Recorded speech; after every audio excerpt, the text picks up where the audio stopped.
Имам Ахмадтың хадистер жинағында Абу Сағид әл-Худри атты сахаба пайғамбарымыздан, оған Алланың сәлемі мен игілігі болсын, мынандай хадисін жеткізеді. Онда шайтан Алла тағалаға былай деген: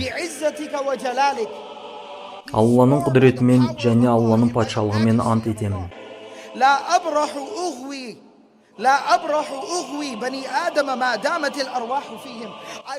Адамның денесінен жаны шыққанға дейін мен оларды азғыруымды тоқтатпаймын. Яғни табанды түрде тоқтамай азғырамын, олар менен құтыла алмайды деген. Алла тағала шайтанның бұлай айтқанына бұлай деп жауап береді. Алла бұлай деген: менің құдіретіммен және менің патшалығыммен ант етемін.